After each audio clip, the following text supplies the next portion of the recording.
Hi, Mick McQuaid here, welcoming you to day 2 of iste780 Data-Driven Knowledge Discovery. And today is a big day. We have a lot to cover. It may not seem like much because I only want to talk about pages 15 to 28 in the textbook. But there are some big ideas here, and these are ideas that will follow us around all semester. So let's get started with this notion of input and output. And we have a lot of synonyms to talk about. So here's a picture of some inputs and an output. The output for each one of these is sales. The input is a different form of advertising, TV advertising, radio advertising, and newspaper advertising. So let's just focus on one of these pictures right now and say that this is input and this is output. And we can say that this is a predictor and this is a response. And we can say that this is an independent variable and this is a dependent variable. And we can say that this is X, and we can say that this is Y. So all those terms, plus a few others like feature, for example, we'll call this a feature, all those are going to be used interchangeably throughout the book and throughout our semester. So it's important to be aware of exactly what those mean and to use the correct term in a pair with the other correct term. So let's start with input and output. That sort of implies a machine.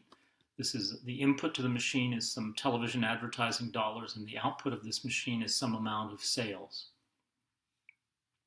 And by the way, that amount is predicted by this line, this dark line here.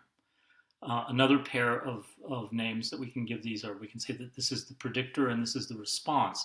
This implies that this comes first. First, we spend some television advertising dollars, and then we get some amount of sales based on that amount of television advertising dollars. So we predicted this, and this was the response to our prediction.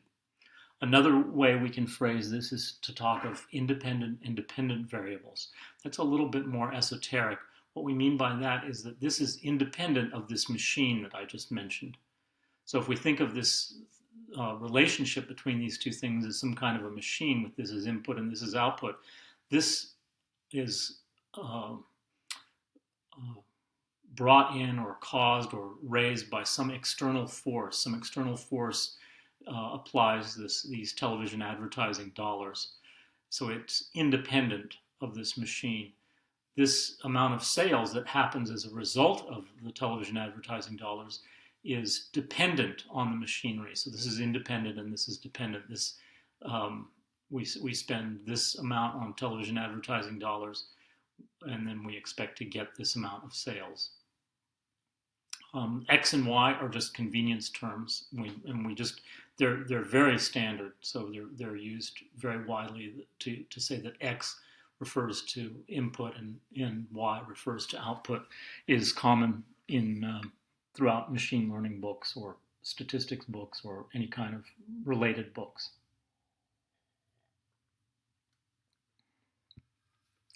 And this machine that I mentioned is a basic model. And this basic model is that Y, which is this, is equal to f of x plus epsilon. F of x is a function of TV, in this case, a function of TV advertising, plus epsilon. Epsilon is error. So you may notice that if I go up along this line here, from, say, 150 to this line, there may not be any circles exactly on this line. There are a whole bunch near the line, but there are none exactly on the line. That suggests that there is some kind of error going on in this line. This line isn't precisely true. There's some variability around this line, around this prediction line. For those 200 markets that we have observed, there's some kind of error. And we call that error epsilon. And we'll say a little bit more about that later. And what we will do with this machine, so we have this machine, this f of x plus epsilon equals y machine. And what we will do with that machine is one of two things. We will either predict or we will infer. That's what the textbook tells us. Now, in general, we also want to describe. And so I want to make sure that when I say prediction and inference, that I also add description in there, because we want some sort of a description of what's going on. And this picture makes a very good description. In fact, you can see that the picture differs for each of these three kinds of advertising. and you may develop some intuition about what kind of advertising spending you should do based on just looking at these three pictures, independent of looking at the numbers that are involved, making the actual dollar predictions. So we say that we want to use this to predict and to infer. What is the difference between those two things? What do those mean? And basically, this textbook tells us it sort of dances around a little bit, but the essential idea, the really basic, perhaps a little oversimplified idea, but the really basic idea is whether or not we care about the machine. Whether all we want to know is, give me an answer. Here's my input. Tell me what the output is. If we care only about the answer, then we only care about prediction.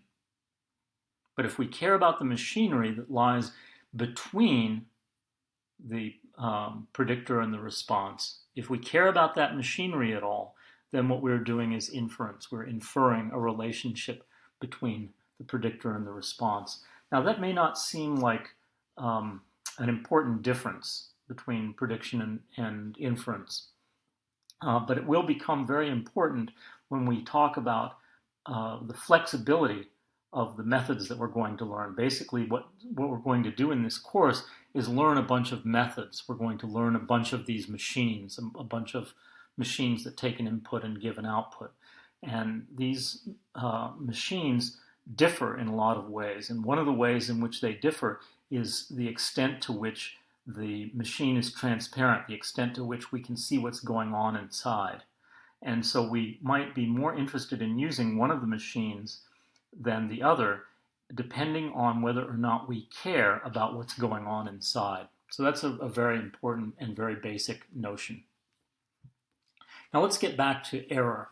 Now a few pages, and there are a few other interesting things that I probably should come back to here, but let me just move on right now to the description of the error term. So here's the textbook description of the error, and it's divided into two kinds of error, reducible error and irreducible error. And it's very important to understand the difference between these two kinds of error. Reducible error is error that we could reduce by improving our model.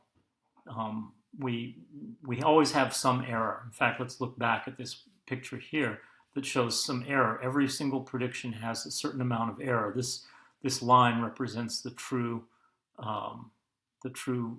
function, the true relationship, and every single one of these has some, well, almost every one of them has some error associated with it.